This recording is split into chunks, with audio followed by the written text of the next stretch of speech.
ይህ ኢትዮ ኤርላይንስ ነው። ኢትዮጵያ በታሪካዊ አጥባ ላይ ትገኛለች። በኪነ ጥበቡ ዓለም የቴዲ አፍሮ የሙዚቃ ደውል ዓለምን እያነጋገረ ነው።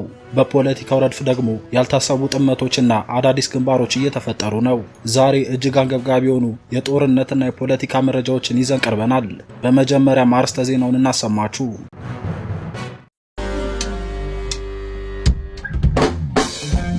A flaming passion, limitless talent, and an overwhelming energy. ታዋቂው የጀሩሳሌም ፖስት ጋዜጣ የቴዲ አፍሮን ስራዎች የማስጠንቀቂያ ደውል ሲል ገልጾታል። በግም አልበጃት 12 ነብር ፈጃት የሚለውን የድምፃዊን ስንኝ በ12 ክልሎች የተከፋፈለች ኢትዮጵያ ውስጥ ያለውን የውስጥ መከፋፈልና ጥርጣሬ ቁልጭ አድርጎ ያሳያል ተብሏል። ጋዜጣው ሲያስጠነቅቅ ታላላቅ ስልጣኔዎች የሚፈርሱት በውስጥ ድክመት እንጂ በውጭ ጠላት አይደለም ይላል። ይህ የጥበብ ስራ በብልጽግና ባለስልጣናት ዘንድ ድንጋጤን ቢፈጥርም እንደ ቢቢሲ ያሉ ዓለም አቀፍ ተቋማት ግን የኢትዮጵያን እውነተኛ ነጸብራቅ ነው ሲሉ አጣጥለውታል። ዝርዝሩን ይዘናል። በሌላ በኩል የቀድሞ የቤተ መንግስት ቅርብ ሰው አቶ አንዳርጋቸው ጽጌ በሱዳን በተካሄደ ስብሰባ ላይ በቪዲዮ ታይተዋል። የሚገርመው ግን በስብሰባው ላይ የፋኖ ተወካዮች፣ የህወሓትና የሻዕቢያ አመራሮች እንዲሁም የኦሮሞ ነጻነት ጦር አባላት በክብር እንግድነት መገኘታቸው ነው። ይህ አዲስ ጥምረት የብልጽግና መንግስት ለመጣል የታለመ ይሆን ወይስ ሌላ ስልጣዊ እንቅስቃሴ የሚለውን በዝርዝር እንቃኘዋለን። ወደ ሰሜን ስንሄድ በትግራይ የፖለቲካ ሽኩቻው ሙቀቱ ጨምሯል። ህወሓት የፌዴራል መንግስቱን የጀነራል ታደሰ ወረደን የስልጣን ማራዘሚያ ውሳኔ አልቀበልም ብሏል። በመጪው ሚያዝያ 3 አዲስ ፕሬዝዳንት ለመሾም ዝግጅቱን ጨርሷል። ከዚህም በላይ ዘመቻ መክት በሚል 13 ቢሊዮን ብር ለመሰብሰብና የቀድሞ ታጋዮች ወደ ምድባቸው እንዲመለሱ ጥሪ እያደረገ ይገኛል። ጀነራል ታደሰ ወረደ ይህንን እንቅስቃሴ አደገኛ መዘዝ ያመጣል ሲሉ አስጠንቅቀዋል። ሌላኛው መረጃችን ነው። በአማራ ክልል ደግሞ ጦርነቱ ወደ ሙሉ ጊዜ ጦርነት እየተሸጋገረ ነው። በራያ ቆቦ፣ በሰሜን ወሎና በጎጃም በነበሩ ከባድ ውጊያዎች ፋኖ ወሳኝ ቦታዎችን መቆጣጠሩን ገልጿል። በጦርነቱ ከፍተኛ ሰብአዊና ቁሳዊ ኪሳራዎች እየደረሱ ነው። ኢትዮጵያ ወዴት እየተጓዘች ነው? ዝርዝር መረጃዎችን አሁን ይዘንላችሁን ቀርባለን። እስከ መጨረሻው አብራችሁን ቆዩ።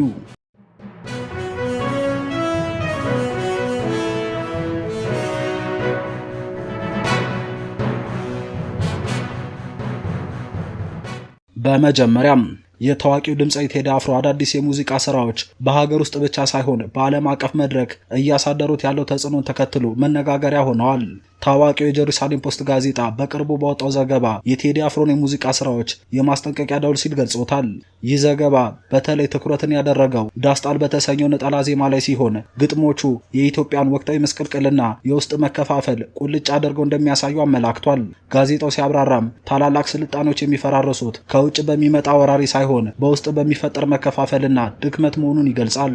አጥፊ ኃይሎችም ይህንን ክፍተት በመጠቀም ሀገርን እንደሚበታተኑ ያስጠነቅቃል። በሙዚቃ ውስጥ የተጠቀሰው በግም አልበጃት 12 ነብር ፈጃት የሚለው ስንኝ በዘገባው ውስጥ እንደ ዋነኛ ማሳያ ቀርቧል።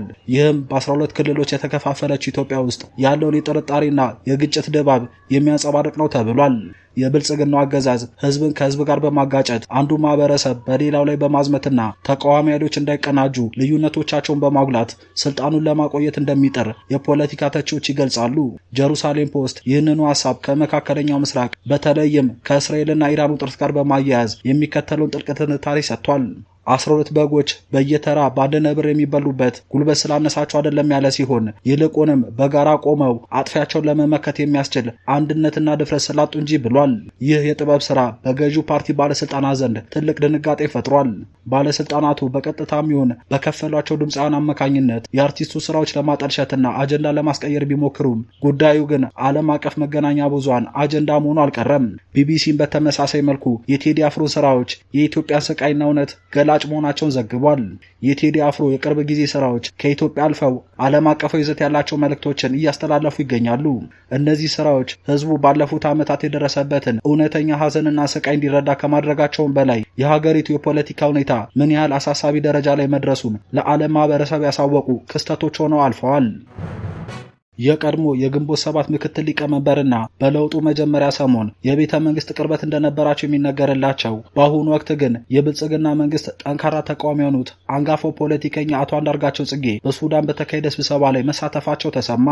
በዚሁ የሱዳን ስብሰባ ላይ የህወሓት የሻዕቢያና የፋኖ ከፍተኛ አመራሮችና ተወካዮች መገኘታቸው ተገልጿል። ከቀናት በፊት በተካሄደው በዚህ ውይይት ላይ አቶ አንዳርጋቸው ካሉበት ሀገር ሆነው በቪዲዮ መግለጫ መስጠታቸው ታውቋል። ይሁን እንጂ እርሳቸው ማንን ወክለው በስብሰባው ላይ እንደተገኙ ግን በግልጽ የተጠቀሰ ነገር የለም።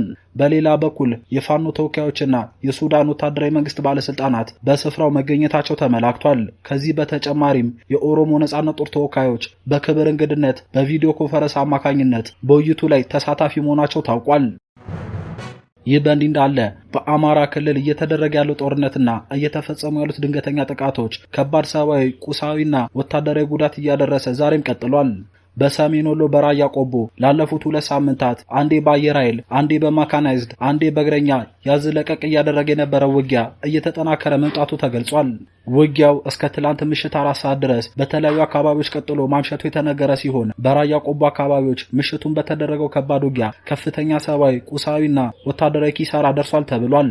በቀጠናው እየተደረገ ያለው ውጊያ ወደ ሙሉ ጊዜ ጦርነት እየተሸጋገረ ነው ያሉት የመረጃ ምንጮች በዚህ ቀጠና ትላንት ምሽት በተለያዩ ግንባሮች በተደረገው ውጊያ የፋኖ ኃይሎች ዞብልና ገዳም ተብሎ የሚጠሩ 2 ቦታዎችን መቆጣጠራቸው ተገልጿል። ጎላሽ የነበረው መከላከያ ለቆ ወጥቶ ጎላሽ ተብሎ የሚጠራው ቦታ እንዲሁም ሮቢት ከተማን የፋኖ ኃይሎች ተቆጣጥረው ማምሸታቸው ተሰምቷል። በዚሁ በራያ ቆቦ ቀጠና ቀዩ ጋሪያና ባቡር ሀዲድ ተብሎ የሚጠሩት አካባቢዎች በመድፍና በዙ 23 የታገዘ ከባድ ውጊያ ሲደረግባቸው ማምሸቱ የተሰማ ሲሆን ዛሬ ጠዋትም እንደዚሁ በእነዚህ ቦታዎች አቅራቢያ ወደ ገደሩ ተብሎ ወደሚጠራው አካባቢ የሞርታር ድብደባዎች እንደቀጠሉና ምሽት ይላላ ተብሎ በሚጠራው አካባቢ በነበረው ከባድ ውጊያ የወደቁ አስክሬኖችን በዛሬው ዕለት በአካባቢው ሕዝብ እየተነሱ እንደሆነ የአካባቢው የመረጃ ምንጮች ጠቁመዋል። ከዚሁ ጋር በተያያዘ በሰሜን ወሎ ዳውንት ወረዳ ከኩርባ ከተማ ወደ ፋኖ ቀጠና በሌሊት ከተንቀሳቀሰ መከላከያ ሚሊሻና አርማ ብተና ጋር የፋኖ ኃይሎች ባደረጉት ውጊያ ወታደራዊ፣ ሰብአዊና ቁሳዊ ኪሳራ መድረሱን የመረጃ ምንጮቹ ገልጸዋል። ከሌሊት 9 ሰዓት ጀምሮ ወደ ማጎትና ሰፋይ ተብሎ ወደሚጠሩ 2 የፋኖ ቀጠናዎች ከተንቀሳቀሰ ሚሊሻ፣ አርማ ብተናና ፖሊስ ጋር በነበረው 3 ሰዓታትን የፈጀ ውጊያ ፋኖን ከበባ ውስጥ ለማስገባት ተንቀሳቅሶ የነበረው ኃይል በፋኖ ያጸፋ ምላሽ ቁስለኞችን ይዞ አካባቢውን ለቆ እንደወጣ ተነግሯል። በምስራቅ ጎጃም ያሉ አካባቢዎች ተከታታይ ውጊያዎች ካሉባቸው ቀጠናዎች ውስጥ ሲሆኑ ዛሬም በተለያዩ አካባቢዎች ውጊያዎች መቀጠላቸው ተሰምቷል። ትላንትና ቢኝ ወረዳ ድጎ ከተማ ዙሪያ በነበረው ውጊያ ሰብአዊ፣ ቁሳዊና ወታደራዊ ኪሳራ ደርሷል ያሉት የመረጃ ምንጮች ድጎ ከተማ ድረስ በመዝለቅ ፋኖ በከፈተው ጥቃት ወታደራዊ፣ ሰብአዊና ቁሳዊ ኪሳራ እንደደረሰ በተለይም ጨመቀትና ሙገር ተብለው በሚጠሩ 2 የሚሊሻና የመከላከያ ካምፖች አቅራቢያ የፋኖ ኃይሎች የከፈቱትን ጥቃት ተከትሎ ከባድ ጉዳት መድረሱ ተነግሯል። የፋኖ ኃይሎች በዚህ ግንባር በከፈቱት ውጊያ 12 ክላሽንኮፍ መሳሪያ ማርከናል ያሉ ሲሆን 8 ሚሊሻዎች፣ 4 የመከላከያና የፖሊስ አባላትን ሙትና ቁስለኛ ሆነዋል ሲሉም ገልጸዋል። በተመሳሳይ በዚህ ወረዳ ወይን ውሃ ግንባር በተደረገ ውጊያ 11 ክላሽንኮፍ መሳሪያ ገቢ ሆናል ያሉት የፋኖ ኃይሎቹ በምሽግ ላይ በተጣሉ ቦምቦች በደረሰው ፍንዳታም ከባድ ወታደራዊ ኪሳራ መድረሱን አስረድተዋል። በዚሁ ቀጠና መርጦ ለማርያምና ዶማ ከተማን ጨምሮ ትላንትና ለበርካታ ወራት በሚሊሻ ቁጥጥር ስር የነበሩ ከተሞች የፋኖ ኃይሎች መቆጣጠራቸው የተሰማ ሲሆን በእነዚህ አካባቢዎች በተደረጉት ውጊያዎች ያልታወቀ ጉዳት ደርሷል ብለዋል። በምዕራብ ወሎ አጅባር ከተማ መግቢያ በር ላይ በሚገኝ የሚሊሻ ካምፕ ላይ በተፈጸመ ድንገተኛ ጥቃት የፋኖ ኃይሎች የነፍስ ወከፍ መሳሪያዎች በእጃችን አስገብተናል ያሉ ሲሆን አመሻሹን ወደዚህ አካባቢ በመሄድ በከፈቱት ጥቃት በካምፕ ውስጥ የነበሩ የሚሊሻ አባላት ጉዳት ደርሶባቸዋል። ቁጥራቸው በውል ያልተገለጹ የነፍስ ወከፍ መሳሪያዎችንም ማርከናል ሲሉ ገልጸዋል። በትግራይ ያለው የፖለቲካ ሽኩቻ ከምን ጊዜውም በላይ ተካሯል። በትግራይ ክልል ከሰሞኑ እየተከናወኑ ያሉ ስብሰባዎችና ፖለቲካዊ እንቅስቃሴዎች ትኩረትን ስበዋል። ትላንት ባላማጣ ከተማ መዓዛ ሆቴል ተብሎ በሚጠራ ሆቴል የአካባቢው የህወሓት ካድሬዎችና ወታደራዊ አዛዦች ባደረጉ ስብሰባ ላይ 3 ጉዳዮችን አንስተው የህወሓት ወታደራዊ አዛዦች አቅጣጫ እንደሰጡባቸው ተሰምቷል።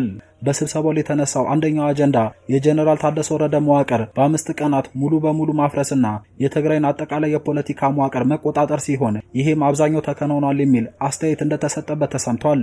ሁለተኛው በቀጣይ ከፌዴራል መንግስቱ ጋር ይደረጋል ስላሉት ውጊያ ውይይት ማድረጋቸው የተሰማ ሲሆን በዚህም ውጊያውን በሰሜን ወሎና በዋግምራ ዞኖች ለማቆየት በሚቀጥሉ ጊዜያት ሰሜን ወሎና ዋግምራ ዞኖችን ሙሉ በሙሉ መቆጣጠር የሚል ሲሆን ሶስተኛው ደግሞ ትግራይን ወደ ነጻ ሀገር በአስቸኳይነት ለመውሰድና የትግራይን ነጻ ሀገርነት ማረጋገጥ የሚል 3 አቅጣጫዎች ተቀምጠዋል ተብሏል። በአማራ ክልል ጦርነቱን እናደርጋለን፣ ይህም ጦርነቱ ወደ ትግራይ እንዳይገባ እናደርጋለን ሲል ተናገር የተባለው ደግሞ ኮሎኔል ንጉስ የተባለው የህወሓት ወታደራዊ አዛዥ እንደሆነ ተሰምቷል። ትላንት በነበረው ስብሰባ ላይ የኮሎኔሉን ንግግር ጨምሮ ብዙ አጀንዳዎች መንጸባረቃቸውን የመረጃ ምንጮቹ የገለጹ ሲሆን ዛሬም ስብሰባው እንደሚቀጥል አስረድተዋል። ይህ በእንዲህ እንዳለ በመቀሌና በሌሎች የትግራይ ከተሞች ዘመቻ መክት በሚል ለሚደረገው ጦርነት 12 ቢሊዮን የኢትዮጵያ ብር እንዲሰበሰብ ህወሓት በሰጠው አቅጣጫ መሰረት እስካሁን ገንዘቡን መሰብሰብ ያልተቻለው ጊዜው አስተዳደሩ ስላልፈረሰ ነው ሲል ህወሓት ክስ ማቅረቡ ተሰምቷል። በተጨማሪም ለጦርነት የሚሰበሰብ ሎጂስቲክስና ገንዘብን ጊዜው አስተዳደሩ ተቃውሟል ሲልም ገልጿል። ህወሓት ይህን እንቅስቃሴ ሲቃወምና ሲያግድ የነበረው አስተዳደር ተወግዷል፣ ለዚህም እቅዳችን በአስቸኳይ ገንዘብ መሰብሰብ አለብን በሚልም እንደ አዲስ እንቅስቃሴ መጀመሩ ተሰምቷል። 13 ቢሊዮን በአጭር ጊዜ እንዲሰበሰብ አቅጣጫ ያስቀመጠው ህወሓት በውጭና በሀገር ውስጥም ኮሚቴ ማቋቋሙ የተሰማ ሲሆን ዛሬ በመቀሌ ባለሀብቶችን ከመሰብሰብ ጨምሮ በተለያዩ አካባቢዎች ገንዘብ የሚያሰባስበው ኮሚቴ ስብሰባ እያደረገ እንደሚገኝ ተነግሯል። በመጨረሻም ህወሓት በዚህ ሳምንት ለትግራይ አዲስ ፕሬዝዳንት ለመምረጥ ዝግጅት ላይ መሆኑ ተሰማ። ጠቅላይ ሚኒስትር አብይ አህመድ ከ2 ሳምንታት በፊት የትግራይ ጊዜያዊ አስተዳደር ፕሬዝዳንት ሌተናል ጀነራል ታደሰ ወረደን የስልጣን ጊዜ ለ1 ዓመት ማራዘማቸውን ተከትሎ ህዝባዊ ወያነ ሓርነት ትግራይ ህወሓት ሹመቱን እንደማይቀበለውና ከጦርነት በፊት የነበረውን መንግስት ለመመለስ መወሰኑን መግለጹ ይታወሳል። በ2012 ዓ.ም የነበረውን መንግስታዊ መዋቅርና ምክር ቤቶች ለመመለስም ባለፉት 10 ቀናት ውስጥ ከድርጅቱ ስራ አስፈጻሚ ኮሚቴ ጀምሮ የማዕከላዊ ኮሚቴ፣ የዞን፣ የወረዳና የከተማ ምክር ቤቶችን ስብሰባ እያካሄደ ይገኛል። ህወሓት በመጪው ሚያዝያ 23 ቀን የክልሉ ምክር ቤት ስብሰባ እንደሚያካሄድና አዲስ ፕሬዝዳንት ለመምረጥ ዝግጅት እያደረገ መሆኑ ተሰምቷል። አዲሱ ፕሬዝዳንት ማን ሊሆኑ እንደሚችሉ በእርግጠኝነት መናገር ባይችሉም የድርጅቱ ሊቀመንበር ዶክተር ደብረጽዮን ገብረ ሚካኤል፣ የጊዜው አስተዳደሩ ምክትል ፕሬዝዳንት አቶ አማኑኤል አሰፋ ወይም በፕሪቶሪያ ስምምነት ወቅት አንዱ ተደራዳሪ የነበሩት ዶክተር ፍስሐ ሀብተጽዮን ሊሆኑ እንደሚችሉ ተገምቷል። ከሰኞ ጀምሮ ለመጪው አርብ የምክር ቤት ጉባኤና ለምርጫው የሚያስፈልጉ ዝግጅቶች እየተደረጉ ሲሆን የህወሓትን ድርጅታዊ አቋም በተመለከተ ለበታች መዋቅር በሰፊው ማብራሪያ እየተሰጠበት መሆኑ ተረጋግጧል። ጊዜው አስተዳደሩ ሙሉ በሙሉ ፈርሶ በቀደመው መንግስት ከተተካ በኋላ ክልሉን በጊዜያዊነት በኮማንድ ፖስት እንዲመራ የማድረግ እቅድ መኖሩንም ሰምተናል። የቀድሞ መንግስት ሙሉ በሙሉ ወደ ስራ እስከሚገባ ድረስ በጊዜው አስተዳደሩ ፕሬዝዳንት በኩል የሚሰጡ መመሪያዎች ተግባራዊ እንዳይሆኑ ቢወሰንም አገልግሎት ሰጪ ተቋማት ግን መደበኛ ስራቸውን እንዲቀጥሉ መመሪያ መውረዱ ተገልጿል። ክብራትና ክብራን ተመልካቾቻችን የዛሬው ዝግጅታችን ይህን ይመስል ነበር። እንደተመለከትነው የቴዲ አፍሮ የጥበብ ስራዎች የኢትዮጵያን ወቅታዊ ህመም ለዓለም እያስተጋቡ ባሉበት፣ በሌላ በኩል ደግሞ በትግራይና በአማራ ክልል የሚታዩት ወታደራዊና ፖለቲካዊ ሽኩቻዎች ሀገሪቱ ወዴት እየተጓዘች እንደሆነ ትልቅ ጥያቄ የሚያጭሩ ናቸው። ሐሳብና አስተያየታችሁን ከታች ባለው የኮሜንት መስጫ ላይ ያስፍሩልን፣ በዝርዝር የምናነበው ይሆናል። ይህ መረጃ ለሌሎች እንዲደርስ ላይክ ማድረጋችሁን አትርሱ። እንዲህ ያሉ ትኩስና ሚዛናዊ መረጃዎች ሁልጊዜም እንዲደርሷችሁ ደግሞ ቻናላችንን ሰብስክራይብ በማድረግ የደወል ምልክቷን ይጫኑ። ኢትዮጵያ ለዘላለም ትኑር። በቀጣይ መረጃ እስክንገናኝ ድረስ ሰላም ቆዩን።